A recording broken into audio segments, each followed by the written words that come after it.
Hello, everybody, and welcome back to Whispers of the Deep. My name is Draken. Today we are going over Chapter 19, Fortuna 5.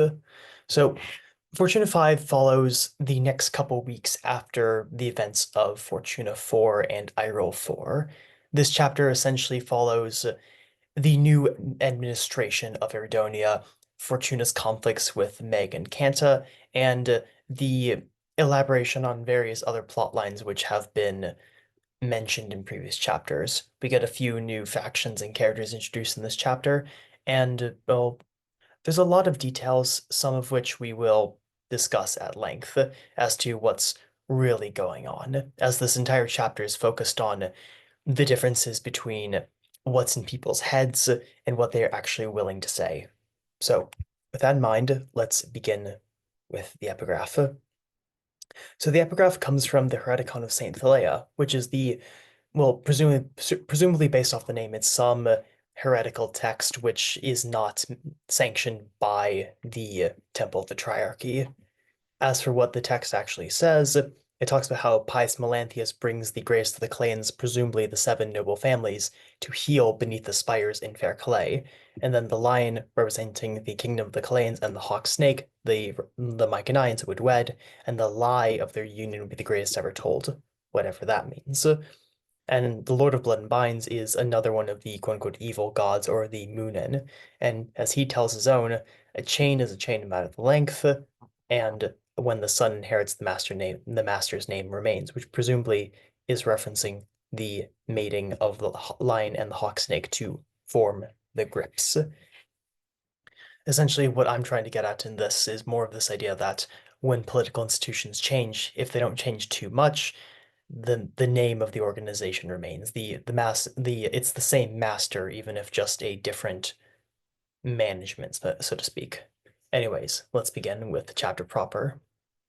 The days were short to Fortuna, but the nights were long, and each consumed the other, making a mockery of all.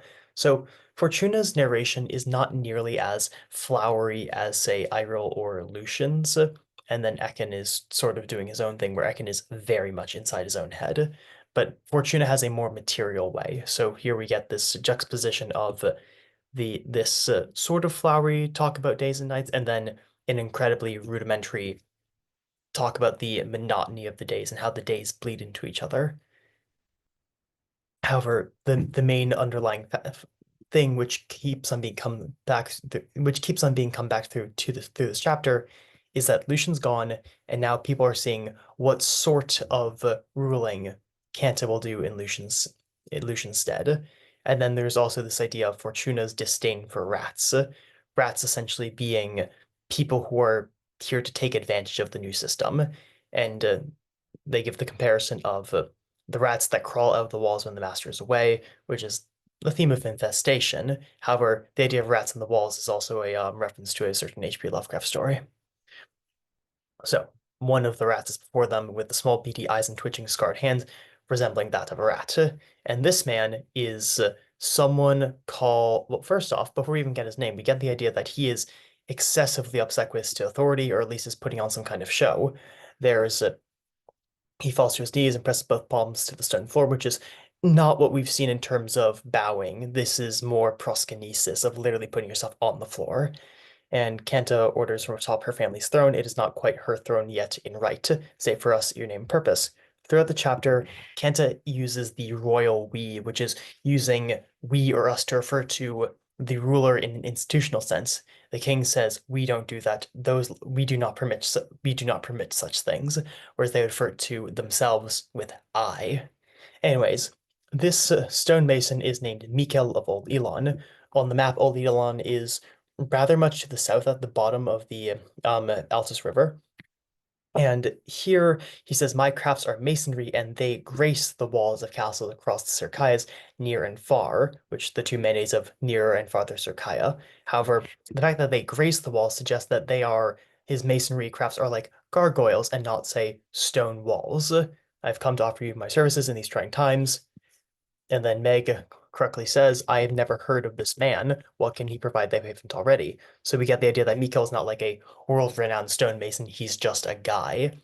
And when hearing petitioners in this pre-modern classical slash medieval setting, you really get the idea that knowing who the person at your coming to your court asking for something, well, money in this case, it's always important to know who this person is and what can you provide that we haven't already. Meg's rather rhetorical statement suggests that this routine is practiced in some way. That this is an argument that's put forward to anyone. We already have what you provide in some extent. Why specifically do we need your assistance? And Fortuna concurs with what indeed Meg. However, Fortuna and Meg do not like each other. Kenta nods and say, tell to us," which is tell to me. This is a linguistic construction that we see throughout the story, which is instead of saying tell me or tell us, it's tell to us, which is meant to be a direct translation of what the sentence would be in Latin, dic mihi, for instance. Say to me. Tell to us, Mikhail, doubtless a man of your abilities has many and affluent clients. With this construction, clients, many and affluent clients, instead of saying many affluent clients, is a construction used in ancient Greek poetry and epic specifically. What care, which is also another archaism used for this idea of this is a work of translation. What care brings you here today? Instead of saying why are you here today? Gladly, your grace. Bandits you see there in the talk with New Nurkheim, every hamlet on the way here. If we go back to Lucian 3, we didn't really hear much of many hamlets or small villages between New Nurkheim and Castle Ravencroft, which are a day's ride apart, so about 20 or so miles. So Mikhail is probably making this up, but his words are still true. He probably just heard New Nurkheim and is saying the people are saying it, which is saying I've heard it, or saying I'm saying it. They abide in the northern forest and cross over journeys alone. This is this it relates to Iroh 4 and the talk of the bell tollers, of which fancy you so speak, and in fact it is the bell tollers, your grace. And soon they'll be salting the caravans, or worse, attack Castle Ravencroft itself. The caravans are just caravans on the roads, but more accurately, the caravans carrying silver from Mount Cedar, which we finally get the name of in this chapter. I humbly offer my skills to bolster your defenses should this unfortunates come to pass. Unfortunates is not a word. The idea is that Mikhail is a foreigner, but also he is being excessively like ostentatious with his language, and that I have humbly offered my skills to bolster your defenses should this unfortunate come to pass. He is he implies that he implies that he's a maker of fine stoneworks, but is instead asking to build walls. So he seems to be not fully up to snuff, so to speak. And Fortuna interjects and says, well, we have an accomplished stonemason, why take this one? Which is indeed why. Kenta thinks and then thanks you. And then we get one of the things this chapter does is it really humanizes Kenta. We've seen some of it before with the Iroh 4, and we did not see much of it in Fortuna 4, but here in Fortuna 5, we really get more inside Kenta's idea of what a good leader is supposed to do. And rest assured, we are well aware if these Beltors are taking measures to bring these at lost heal. This is not true. We haven't really heard or seen anything of besides just Kanta saying it. In an economics kind of sense, this is the principal agent problem, where when a when someone interacts with an institution, you don't necessarily know if the institution is telling you the whole truth or the truth at all. This results in, say, you go to the doctors, they sign you up for medical procedures you didn't need. You go to a salesperson, they sell you goods they don't need. So we actually have the interaction between two unreliable people, and this is a sort of negotiation. We are well aware of these bell tollers, and then Legate Kanta turned to Fortuna. Now that Kanta is the sovereign of Castle Ravencroft and Erdonia more broadly, Fortuna is now her legate. Send word to the castle in the Fragrant Grove, Sir Marco Near, order him increase the guard on caravans carrying silver from Mount Cedar. The Fragrant Groves, as we already know, is the seat of the Adenites in Erdonia. However, the fact that it's run by Castellan, well, this is because the Adenites, at least Procne and Edmund, are in Fair Calais. Well, rather, Procne is on the front with Tychon Otho, and Edmund is in Fair Calais. So, in lieu of that, there's Sir Marco Near, who is subordinate to Kanta as the overall arching ruler of the mandate. In her brother's absence, in her father's absence, in absence of Procne Adon. So a lot of substitution is going on here. But order to increase the guards on the caravans carrying silver from Mount Cedar, make sure each carries a writ of purpose to prevent any imposters. Although Fortuna isn't clear if this means writs to make sure the guards are not imposters, or writs to make sure the caravans are not imposters. As for you, can't return to the Mason, I recommend you find work to our west, which are in the aforementioned hamlets. Our walls may be old, but they are strong. How can I be a river to my people if I augment my walls while they have none? So we know Nir Nurkheim has walls, we know Castle Ravencroft has walls, we can presume the other castles in Ardonia, such as Whisker's Hold and the Fragrant Groves, have walls. So Fortuna is Kanta is sending off Mikkel to bolster the defenses of the little towns and hamlets, how many of them actually exist, and says you should find work with them instead, which he won't be able to be paid as much, but this is also Kant going off the idea that I need to defend my people, I need to keep them safe. And this phrase, how can I be a river to my people, is actually a phrase from the 1962 movie Lawrence of Arabia, which is a fun little reference. The line is, "The Turks pay me a golden ransom, but I am poor because I am a river to my people." Anyways, that is Kanta's idea of governance, being a river to her people in the sense of providing security. Fortuna eyes Mikhail as they left before they can speak, ask clarifying questions, the next approach. And here we have a woman and her son, and the woman says, "My husband is a cruel man, and ever since he got a fever last summer, he's beaten me," which is meant to be really just kind of a sort of sense of realism that these things happen. People get sick, sometimes their minds get messed up, and sometimes this changes them for the worse. So ever since the fear last summer, he has beaten me. Worse still, he denies me the money I'm owed by the law of bride price. Without it, I cannot pay the judge to get my action with capital A. So bride price. The idea of a bride price or dowry is something that's not very present in our culture, but is in other cultures. However, there's the distinction of who is providing the money in the arranged marriage. Is it the husband's family because you are providing compensation to the bride's families if the bride's property to be sold in an exchange where you're literally buying the bride? Or is it provided by the bride's family as for the privilege of the marriage? Or another way of looking at it is that the money is put up by the bride to have money to survive if the marriage falls through, or the money to start setting up a house, similar to, say, a wedding registry.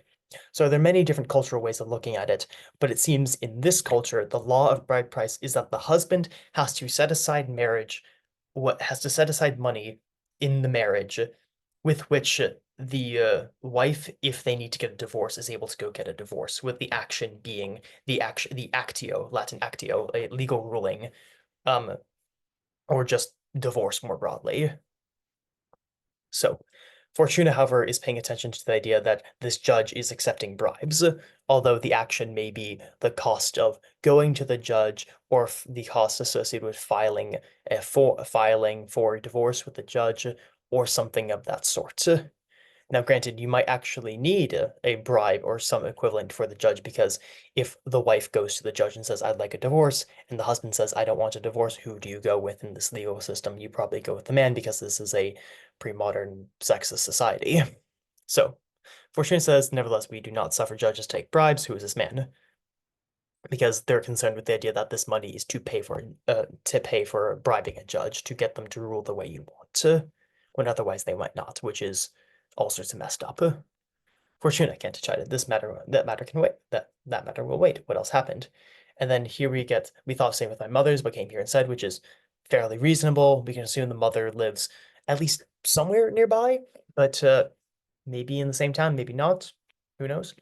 Kanta nodded, "You had heard. Only one ignorant of all prior things would not help a woman in your place." Kanta is showing some kind of historical analysis, if you would. On the morrow, you shall be given money and in order to get you a divorce, confirming that the action is the action of divorce. Until then, please be our guest, this is very nice of Kanta. You're heard. We believe you. We will give you money to pay the judge for the bribe, and then we will also give you an order to the judge to tell them to give you this divorce regardless. So you might be able to just use the money on yourself because you might need it. And then also tonight you will have lodging and food provided at the castle. So Kenta is doing a very nice thing. However, the woman then says, "But what about my son and the farm?" Which kind of flips this whole thing on its head, because I thought it was about getting away from the abusive husband. So, but the woman is asking about her son and the farm, which would suggest that rather what she wanted Kenta to do was she thought that Kenta wouldn't give them money to go get the divorce from the judge because that costs money. That she probably thought that Kenta would have sent someone to arrest the husband, or another some other way cause the farm's ownership to go to the son, get the husband out of the picture, because that would not have required as much money from Kanta, and you don't need to worry about now have this whole marriage and divorce thing and bribe and dealing with a judge and things like that. It would have been easier to just dispossess the father, but Kenta did not do that. So, and then Kenta says, "Do not besmirch her generosity, at least I send you away with only words." Kenta is still insistent on getting this woman her divorce, even if she might have to pay for it herself.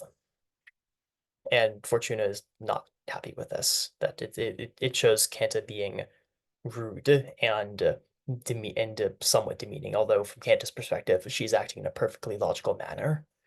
It's the next day, and a farmer. He says, "The harvest is coming in. My boss agreed to pay me and my mates daily wages, but for the past quarter moon, there's been nothing." So later in the chapter, we learn that a quarter moon is a quarter turn of the red moon, and since the red moon is 30 days full, and then is 30 days from new to full, and then 30 days from full to new, the 60-day cycle, with each 30 being a month. A quarter moon is a quarter of 30 days or so, about 7 or 8 days or a week, essentially, with it kind of fluffy because it does not matter too much if it's 7 days or 8 days. It might be 7, 8, 7, 8, it might be 7, 7, 8, 8, or it might just be 7.5. We don't care too much.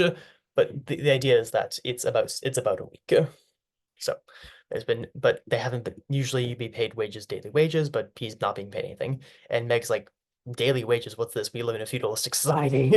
And Kenta says, oh no, so in cities that are vassals to in cities that are somewhat outside the feudal order, that they are vassals to kings or lords, but aren't like the direct owner, directly owned by someone in the feudal hierarchy. These cities pay taxes, and because the people living in the cities aren't serfs, these non-serfs have to be paid wages for their labor. So in free cities, free as in not the people living in them aren't serfs, these farmhands are paid wages. And then we learned that New Nerkayam is one of these free cities, which is corroborated from Lucian 3. It says, "Certainly, my lady," and then Kenta says, "You will call me my lord." This needs to be changed. There's small little formatting error. But anyways, this is quite why does Kenta insist on being called my lord? You're a woman. And Kenta says, "It matters not what I am, man, woman, you will call me my lord, for I am your sovereign." This is building off of Kenta's small amount of resentment of being a woman in this male-ordered world, but it's a very interesting way of appealing not to Kenta's sex or gender, but appealing to Kenta's political power. It does not matter who wields the political power corporally, so long as the political power is wielded. Now, where are you supposed to take wages from? And we learn this from Hoter Barrow, the Barrows are a prominent family in Unar Khaim, but Hoter Barrow is a drunk and a gambler, so he doesn't have the money. He pays no money because he has no money. And then Kenta then orders Fortuna to send 2 men to teach Hoterbear a lesson, which is very mafia-esque. Make him and his kind know better than to not pay farmhands during a harvest as important as this. And we already know that the harvest is important because it's the last food they're going to get before this coming famine, because there wasn't enough rain. And then teach this man a lesson, but do not kill him. Kenta doesn't want the trouble. Make that clear in your orders. Are we understood? But essentially, Kenta is going to have Fortuna write a writ to send people to beat Hoter Bear up for not having the money, which, if the goal is getting the farmhands paid, this isn't solving the problem, or at least it's forcing Hoter Bear to take out loans or liquidate some of his family's assets or something like this. But this is really just Kenta flexing her muscles on her vassals. And then when Fortuna returned to the quarters, they screamed, and they take off this iron raven fibula, or like a pin used to keep clothes in place. And it was stamped with the head of the raven, its maker, mass produced. And then we learned that, not according to the Red Moon after Lucian left, Kent had gathered half a hundred vassals, magistrates, other big men. Big men is a more anthropological term just to mean like someone prominent in the society. To swear fealty to her personally, not to the Murulai, but to her, which shows that going into things, Kenta feels her hold on her power might be tenuous, but in addition to that, she really wants to just be in control. And then she gives each of them a fibula, which this fibula represents loyalty to Kanta specifically, and you can see where that might go places. Yeah. Fortuna then throws the fibula against the wall, and how could you, presumably talking about Kanta, how could you, my orders, you're making me do this. And then Fortuna starts scratching against the wall with these different scratches representing the writs or the things they don't like doing or just everything they disapprove of ultimately. And then there's an elaboration on how Kenta uses writs for everything. And that will be elaborated on in the future chat in further in the chapter. We learned the grove Fortuna cut was already deep from many such writs, and each edict of which they had disapproved. The first cut had been for the fibulas. When Fortuna had done, they would be sworn that if the beam was ever cut through, what Fortuna would rebel against Kanta. Fortuna doesn't really know what's going to happen when it gets cut through, but it's going to get cut through eventually, presumably. And they begin to undress, but halfway through, they grab the knife and again raked it one last time across the beam. Fortuna is notably overcounting the things. So, for instance, whereas you could consider the whole thing with Hoterbero one scratch, Fortuna makes it four. The writ, the assault in the writ, and then ones for each of the men, and then a fifth time because they felt like it. Fortuna is acting biasedly, but Fortuna also has serious concerns with Kanta's governance style and how authoritarian overbearing it is. And they dream of monsters, rats circling around a throne like termites, and a throne on which sat a queen in yellow.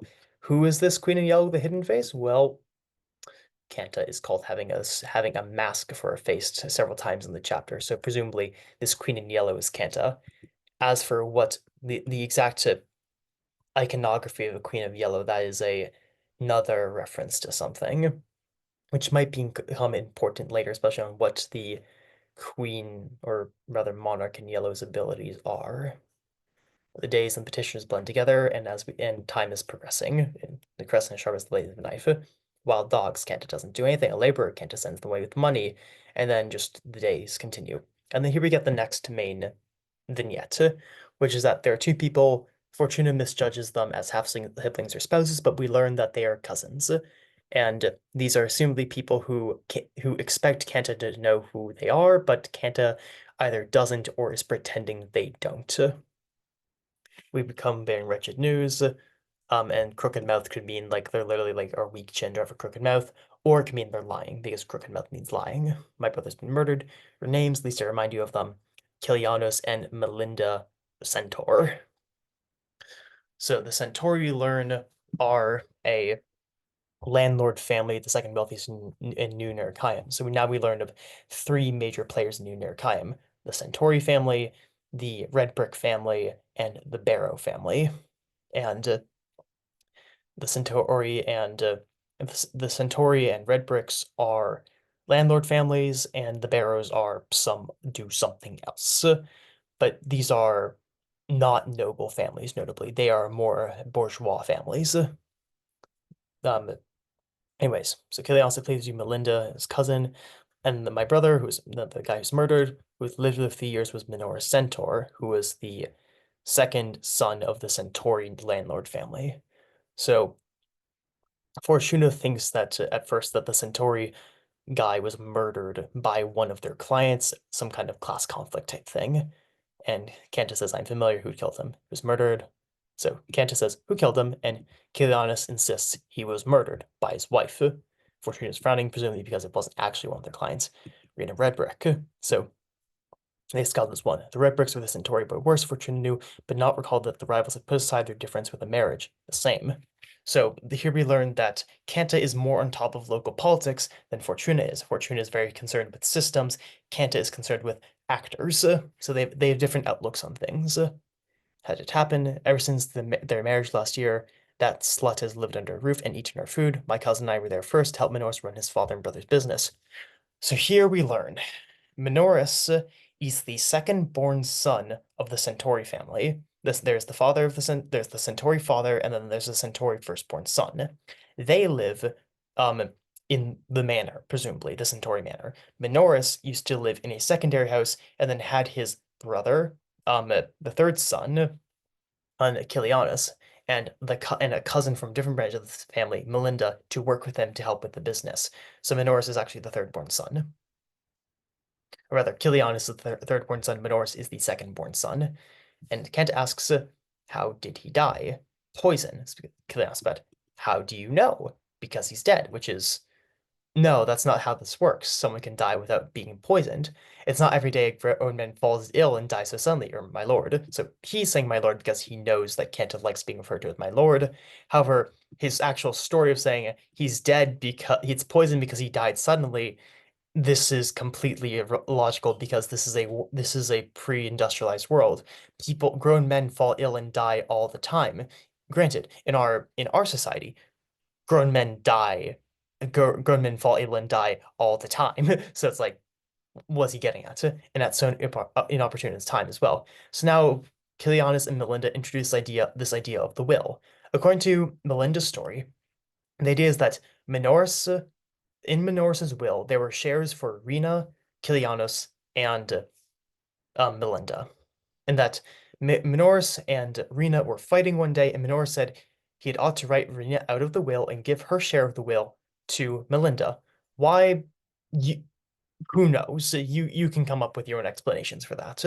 Then he died before he had the chance. We've seen it coming. She always hated me. So essentially, they say yes, Minoris was planning on writing Rena out of the will, and she killed him for that. Except except the will wasn't changed because she killed him before he was able to do it, which is all very suspicious. And then we should have seen it coming. She always hated me.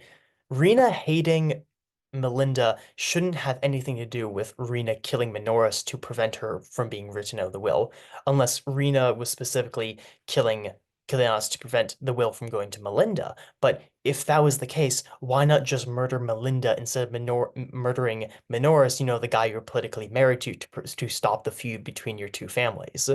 The story doesn't make sense, if you think about it. And Meg says, and yet you were staying with her, this woman who you think hated you. And then Kilianus drops a very funny line, which is, we're landlords, not kings, but where else were we going to live? My father's. So this is the joke that despite being a family of landlords, the Centauri, Kilianus and Melinda don't have a place to crash otherwise. They aren't allowed in the family manor. They're living with his brother instead. And presumably they couldn't live in one of the other properties they own because all the properties are rented out, which is rather funny, actually. And Meg says, clearly, you couldn't live with your father, and with good reason, it seems, because you're not well liked. If you were well liked, you would have been able to live with him or something like that. Thomas gets mad, and you refrain from speaking to our advisor, so Candace's tongue was iron. We repeat, why have you come to us? Because it's like, you present this story, why not go to the judges in New Nerkayam, which are appointed by Kanta, or rather appointed by probably Casimir at this point, unless Lucian is able to appoint judges in the past 2 years. The judges are all red brick bots, Kilian spat. And since we know Lucian and Fortuna care a lot about there not being bribe-beating judges, the suggestion that there are red brick bot judges in New Nerkayam means that either one, Lucian and Fortuna have done a poor job at keeping the judges honest, or two, Kilianus is lying through his teeth. And he probably would be able to find one judge who they'd be able to bribe more than the red brick bot judges, if the red brick bot judges even exist.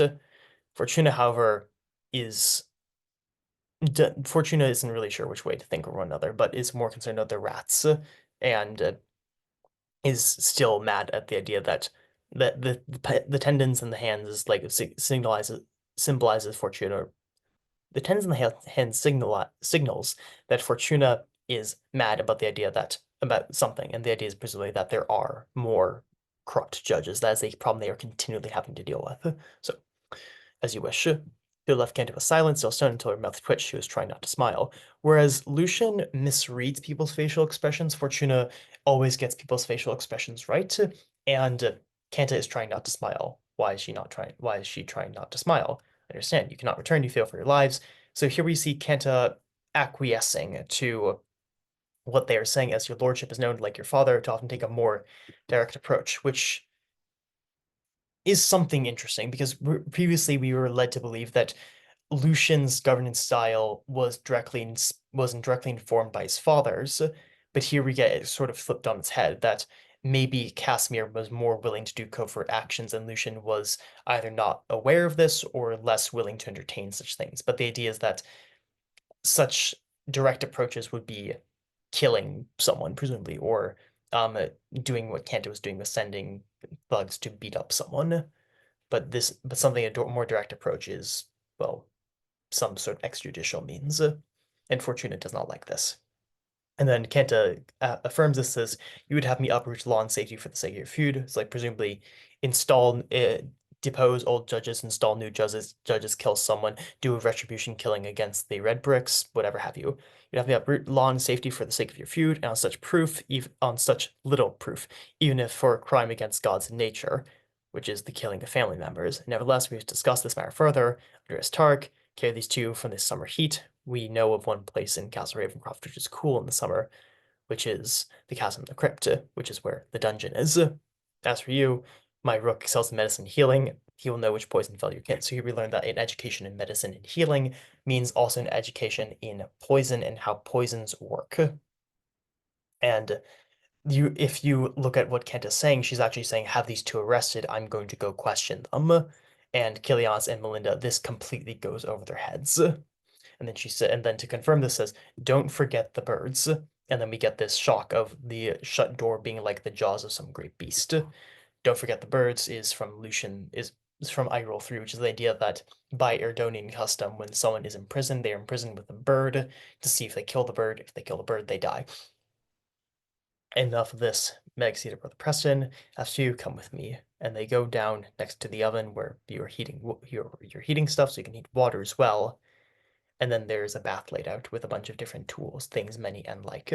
Fortuna thought some test, some trick. Fortuna does not think highly of Kanta and thinks that it is like Kanta to do tests and tricks for people. And as we've seen throughout this chapter, the way Kanta interacts with her vassals and her petitioners is through tests and tricks. Kanta realizes that thinks that the two are probably lying, and then has them imprisoned with by surprise. But then she gets undressed and then asks, "Would you bathe her?" Now this part of this chapter was fun to write, but also was a little bit just like pay attention to your words because well, I don't like writing people with their clothes off. It's not something I like. So, would you bathe me? Bathe you. So the idea is that Fortuna has to then take off their armor eventually, but Kanta is also like exposed and vulnerable. So now we have this sort of heart to heart between these two characters, which is not something you normally expect. And then in the mask are all the Kanta's face of mask. In the mask are all the things they could say, the writs, the oath, the whipping, the assault, the injustice. So Kenta leans back and says, "Go on." And then the joke is that Fortuna thinks it's some test, but this is a test. Kenta saying, "Will you be vulnerable with me? I need someone to bathe me. Will you bathe me? I want to talk to you." So it is both a test to see if Fortune is willing to make themselves vulnerable for Kanta when Kanta makes herself vulnerable for them, but it's also Kanta actually just wants to talk to Fortuna because Kanta thinks rather highly of Fortuna, even if Fortuna does not think rather highly of Kanta. And just as Kanta undresses, Fortuna undresses, taking off their armaments and armor until they are just wearing like a tunic or something like that. And now they start cleaning Kenta, with Kenta's hair being the same hair as Iroh's. Do you think I did the right thing? Kenta says. And then Kenta said, whereas Fortuna very briefly glossed over the whole thing with the dogs, Kenta talks about it at length. I should have done something, but where's the money to send the hunters? And what can the hunters do against the dogs unless they find the dogs and kill them? It's like it's a lot of work. Point is, every day delay more die. My people, my are people who I'm sworn to keep safe. This is what drives Kanta in the sense of being the ruler. The job of the ruler is to keep the people safe beneath them safe, whatever the means. And then Fortuna feels like they're an idiot essentially. They get angry, they release. They felt sick. All this time, they were focusing on certain things, and Kanta was thinking of all these things. And then Kanta saying, and these dogs are not actually the dogs, but this is a metaphor for the bell tollers, in addition to the literal dogs. And this idea of conflating the dogs with the bell tollers, this will come back in Fortuna 6. So I should have sent someone, but we have so few men late, so few funds. I should have warned Lucian about the possibility of new bandits, and also which was happening as Lucian was leaving, and also the idea that his difference in governance and him possibly being too soft. I should not have sent those men to assault Hotel Barrow, not in public. That did not become me. Indeed, Kenta realizes that she should have been more subtle and not have announced it in public, not become me the slightest. And then Fortuna instead says what Lucian would have done, which is summon him, demand an explanation, and find the man, which is in line with it. But then they say, and greatly, this is out of line with what we've seen Lucian's style of governance has been so far. Finding someone into poverty is generally not his sort of thing. And Kenta also says that fines are nothing to those who can pay, which is true. Crime is legal if the only crime is legal to someone if the only penalty is a fine and you can pay the fine without issue. And it would behoove me to not beggar barrow men besides. Kenta just drops a nice bit of alliteration because they feel like it. Because she feels like it. Why not? Fortuna challenge. Why not beggar the barrows, the red bricks, and use that money on the needy? Which is Fortuna's much more wanting systemic change. Fortuna would prefer if there weren't rich men and poor men and lords and vassals and bribe-eating judges and all that. Fortuna is much more just systemic change. Kanta is concerned with consolidating power and making people safe with that power. Why not beggar them? Because I need them, Kenta insisted. They keep everyone in line, especially each other, which is that they keep, well, the common folk in line, and they also keep each other in line. Lucian knew that, so which is why Lucian wouldn't have fined them greatly. Fortuna it was not able to properly deceive Kanta into saying that Lucian would do something he probably wouldn't do. If I dispossessed the bearers of Red Brick Centauri, it would be rebellion, and we'd lose. We only know, in terms of the other vassals in Ardonia, we only know of the Whiskers, and it seems to be just the Whiskers, the Aidenites, and the Maruli, and then after that it seems to be non-noble families, such as the Centauri Red Bricks and Barrows. But regardless, as if they tried to dispossess these families, it would be rebellion, and we'd lose. And then Fortuna says basically, no, what if we won? And Kenta says we would take time out fighting them outright wouldn't be the right idea, with the tub and the sidewall being an idea of cause and effect. Start small, ally one against the other, and then there's the matter of the famine, because even if they did this now, there's still the problem of the famine, and they would prefer having a more stable realm. And then what end? Never have them rely no more than the Aidenites rule Erdonia alone. There must be vassals, unless everything can be ruled directly from Castle Ravencroft. And then Kenta offers her arm to Fortuna, the other one. And then Fortune asks what were your intent with the Centauri about imprisoning them. I thought the doves made that clear. I will question them tonight separately, with the idea of questioning possibly being a euphemism for torture. Didn't you just say we shouldn't antagonize the Centauri and those like them? Yes, but they lied. Kenta has a rather simplistic view of things. It was obvious, so I did what I must. Not what I should have done, but like just what I must. That if A, then B. There was no will. And then they asked me to commit what I've just condemned. For what greater upset is there than the overthrow of law and custom? Kenta is concerned with preserving institutional systems. Why do you think I have you write such writs? Many thanks for that. And then Fortune asks, why do you write them? Kenta says, I gives the three reasons of I am young, a woman, and unwed, which are all reasons why people wouldn't respect her authority. I cannot simply make others obey, not unless I have already made obedience their custom. And that's the idea of the writs. The writs make people obey in the small things, so they are more willing to obey her in the large things. However, Fortuna thinks that the black armor and gray skies from their vision sort of thing in Fortuna too. I would say you understand, somewhat at least, somewhat, that Fortuna being Detian also has problems with authority sometimes because Fortuna, while you doing male coded gender role things, is biologically female. Your blades, my style.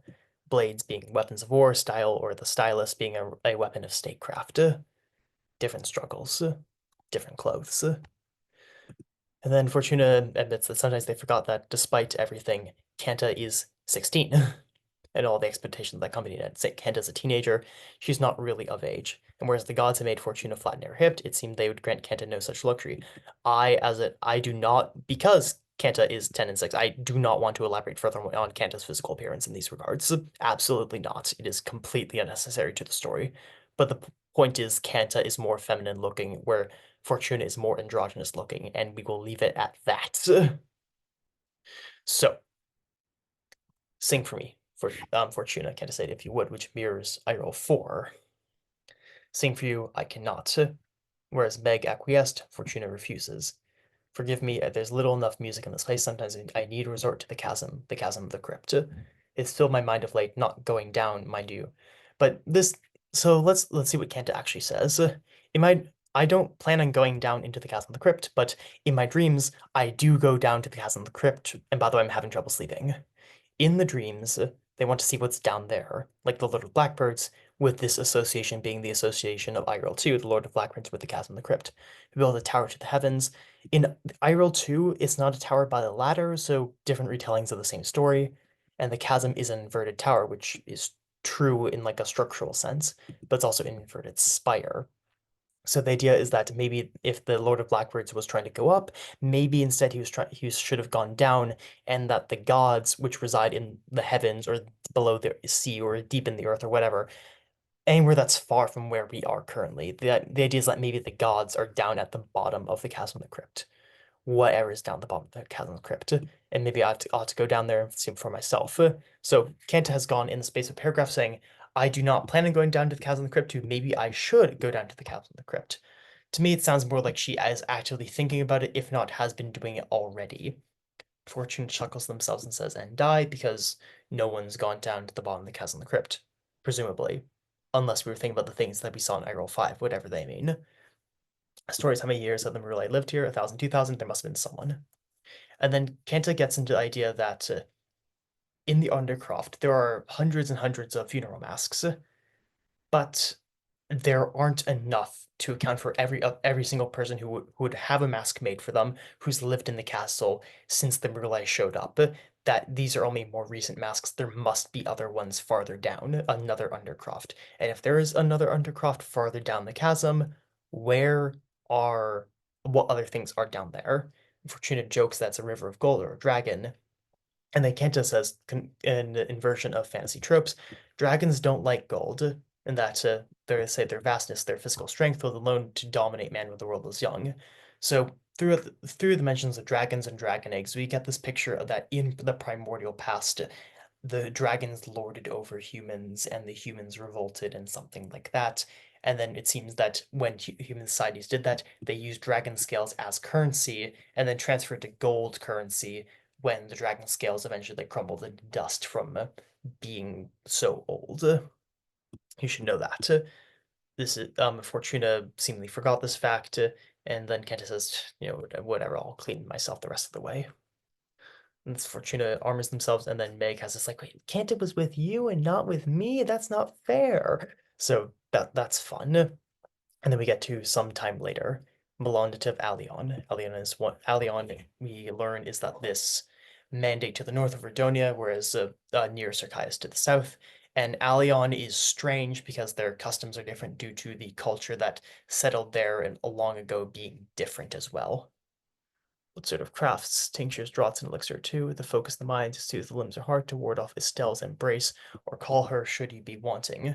This is again the association that so first off, we're getting this idea that Melanja really is just a foreigner. This Melondative Alion guy, he's a charlatan, and he is he's like a middle-aged hungry man who has nothing to lose. But the tinctures, draughts, elixirs, elixir actually is specifically has the connotation of being the elixir of life. To focus the mind, soothe the limbs and heart, and ward off Estelle's embrace, which is to keep oneself awake, or make yourself sleep, should you be wanting, with again this association that metaphorically speaking, when one sleeps, the goddess of sleep comes to bed with you, um, in whatever context you would like for that. And then Brother Preston is upset about this, so is Fortuna. And then Kenta says, Kenta says she has been coy of late, and her braces do not come alone, which is really building off of this this like sexual metaphor of when you go to bed, the goddess of sleep goes to bed with you. What do you have, what do you have which brings dreamless slumber, which is sleep without dreams. However, sleep without dreams sounds like death. For in dilution, and he says, for in dilution, the embrace of one sister becomes that of another. In dilution, the embrace of death becomes that of sleep. And with the idea that sleep and death are siblings, this is a rather cross-cultural thing, and in Greek mythology especially, the sibling gods of Thanatos, death, Hypnos, sleep, are siblings. So this Fortuna spells it out. He's talking about poison, that poisons that bring death in small quantities can bring sleep. And this means that Melandita of Alion is a poisoner. And he's saying, and now Kenta asks, could these medicines be used beyond me? Could you poison people for me? And he says, yes, but I need time to do those things. And Brother Preston's like, absolutely not. What the hell is this? And Kenta chides him and then says, take this guy away with Brother Preston to view the stores, which are in the Chasm of the Crypt. So she's also saying, have this guy locked up. I don't like his face. And this is lost in Fortuna. Kenta paid them no mind. Meg is smirking. Meg gets it. Fortuna doesn't get it. Does she? Does she know Meg? Yes. Do they know Fortuna? No. Yes, my lord. Tarek saluted. And then we have Fortuna has this another weird, also has another weird vision of like the dark gods in the spiderweb, which is poetic. And Fortuna sometimes breaks into very poetic, sort of waking visions, but this is weird. And then we learn that somewhere above wings fluttered silently, which makes us think of that weird owl from Fortuna 2. Might be important, who knows? And then Fortuna comes back to stops being in shock when we see Rokus, who's the personal messenger who ferries messages between the three main castles of Erdonia, Whiskers, Hold of Fragrant Groves, and Castle Ravencroft. Bowing, he brought forth a thin wooden box, and Fortuna says, "Not now. We don't know what's in the box. We'll find out eventually. What's in the box? We'll find out what's in the box eventually. What the message is." And then we have Modir, who brings the skull of presumably his like girlfriend or something like that. And he talks about the bandits took the caravan and the silver. That might be important later. And then he says presumably really bad things happened. And then we have plin plin or plin plin plin, which is the sound of his tears on the stone. Sad plin plin plin noises. Fortuna takes the thing and then finds the skull has been hollowed out, presumably to be turned into a drinking cup, and the teeth have been removed. And I will not elaborate on that. And then Fortuna calls it the skull. Kenta calls it the cranium, and is looking into it in a very like alas poor York kind of way. Who Kenta could be asking who did the skull belong to, but she's actually asking who did this. He says Crescus. He men's called him Crescus, and yours Modir. Modir, how many do you want to exchange for hers? Chala lost her head. You will have heads until you are satisfied, which is very dark. And then they did that you will have heads until you're satisfied, and she'll be buried here. And Modir doesn't want Chala's head to be buried in Castle Ravencroft because then where is he gonna? Because he won't be able to see it then, unless he's able to go into the gate whenever he wants. But like we don't know where Modir's from. He says, "Please, my lady, let me bear her eye," and then silence. The word was as thunder. The term of word as thunder only appears a couple times in the text, but it usually doesn't describe anything good. You will address me as Lord, and then Fortuna just basically checks out and then walks away and walks down to the path to that little grove on the side of the gorge where we had Fortuna 1 and also the events with Fortuna and Lucian mentioned in Fortuna 3. And then we get the idea that Fortuna really is while Fortuna is alone, they really don't want to be alone because they're almost enough to pretend that their clacking armor is another's footsteps, presumably Irel's footsteps or Lucian's footsteps, or just someone who they could talk to.